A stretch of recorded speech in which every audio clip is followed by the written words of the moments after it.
Aujourd'hui, nous allons interviewer une enseignante. Ok. Première question. Pourquoi avez-vous choisi de vivre à Torreón? Bon, parce que j'ai étudié en Monterrey, j'ai étudié littérature et je me suis rendu compte d'une chose.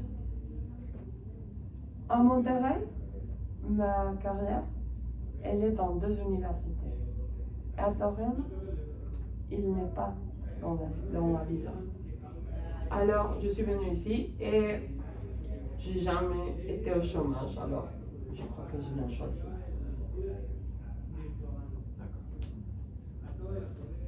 Quelles sont vos activités préférées à Torreón pendant votre temps libre? Dans mon temps libre, qu'est-ce que j'aime faire à Torreón? J'aime bien, qu'est-ce que je peux dire? J'aime bien aller. Les restaurants à Torreón sont très très bons. Et ils sont pas assez chers comme dans les autres villes. Quel est ton restaurant préféré? Mon restaurant préféré? Il a pas ça le palais. Honnêtement. Mais il y a beaucoup, hein. Par exemple, les chilaquiles. J'aime un peu. Moi aussi. Les chilaquiles.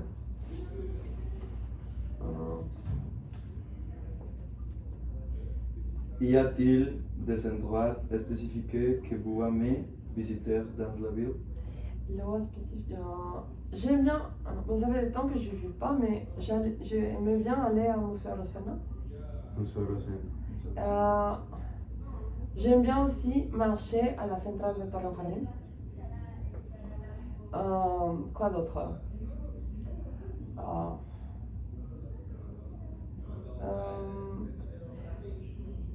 Parfois, si la chaleur n'est pas très très lourde, j'aime bien aussi la colonne.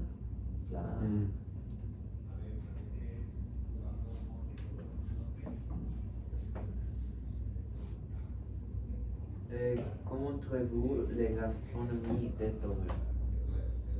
Comment quoi la gastronomie? Comment Trouvez-vous? trouvez-vous la gastronomie de Torreón? J'aime bien parce que c'est un peu très international.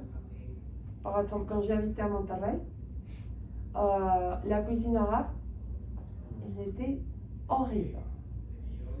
Horrible. Chaque fois que j'arrivais en vacances, c'était je veux hojas de parra, s'il vous plaît. Bien en fait, los camellos. En Monterrey, c'est horrible. Ici, c'est très bon. La cuisine est très très bonne. Par exemple, la cuisine arabe, las gorditas. Avez-vous mangé gorditas à Monterrey? Ne le faites pas. Alors, je crois qu'on peut aussi, il y a des cuisines de beaucoup de places. Par exemple, il y a beaucoup de très bons restaurants italiens aussi. Mais aussi, on a une cuisine mexicaine qui est très bonne. Et parfois, si on compare avec une autre ville, c'est beaucoup moins cher. Par exemple, je suis allée à Majada l'autre jour, le buffet de déjeuner. C'est beaucoup moins cher que Monterrey. Et je me suis rendu compte parce que je suis allée à Monterrey le week-end dernier. Voilà. On peut manger comme des rois et des reines. Participez-vous à des événements culturels ou festivals à Torreón? Lesquels? Ou pas maintenant, mais je l'ai fait quand je travaillais au Musée Rosana. J'étais en chargé de les cours, philosophie, littérature, art. On a bossé un peu, mais maintenant, j'ai pas le temps.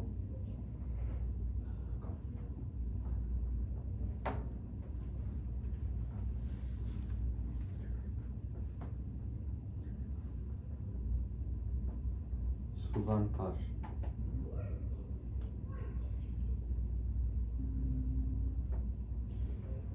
Y a-t-il une communauté française à Torreón avec laquelle vous intéressez? Je suis pas sûre si maintenant il y en a, mais il y en avait beaucoup de temps quand j'étais petite. Hein. C'était le français qui venait à Renault, celle qui faisait les voitures. Mais maintenant, je ne suis pas sûre si à l'Alliance française il y en a. Je crois que peut-être. Mais ce sont des Français qui viennent pendant, je ne sais pas, 2-3 années et ils se parlent. Ah non. Attendez, je crois qu'il y en a. Je ne sais pas, mais je ne sais pas si c'est une communauté française, pour être honnête, mais avez-vous pris la rue qui passe devant de l'aéroport et qui arrive jusqu'à Senderos? Ah, Oui? oui, oui. Si quand vous venez de Senderos et vous allez à l'aéroport, parfois, je ne sais pas si on peut le voir toujours, vous pouvez voir, c'est comme le arc de triomphe, très très grand. Et je crois que c'est quelqu'un, il n'est pas français, mais ses ancêtres étaient français. Et ils font des fêtes dans cet endroit. C'est ce que j'ai écouté, mais je ne sais pas, c'est peut-être rien qu'une rumeur. Mais je ne sais pas si c'est une communauté française ou pas. Pratiquez-vous des activités sportives ou des loisirs ici? Avant, j'ai fait pilates, mais parce que le médecin m'a dit de le faire. Pilates, D'accord. On lit, je ne sais pas comment on dit ça en français. Comment comparez-vous la vie à Torreón avec celle en France? Bon, on doit commencer parce que j'ai habité en France dans les années 90, alors. Le Paris, dès les années 90, c'était assez tranquille. Hein. Bon, j'habitais à Saint-Cloud, c'est l'Île-de-France, c'est Paris, l'Île-de-France, c'est dans l'Île-de-France, c'est assez près de Versailles. Et c'est un endroit qui est Marine Le Pen, vous savez c'est qui? Marine Le Pen. C'est une politique française. C'est un endroit, parce que je ne sais pas comment dire sans écouter un peu embêtant, disons. Il y avait beaucoup de familles très riches. Alors c'était très calme. On pouvait marcher, on pouvait faire des tours et c'était assez calme. Et par exemple, le transport public, ici il n'y a pas de... Bon, il y en a, mais personne ne prend le transport public s'il peut l'éviter.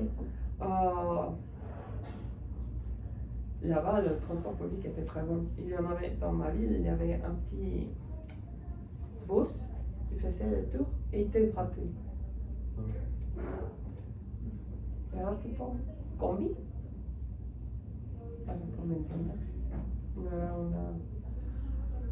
Quoi d'autre?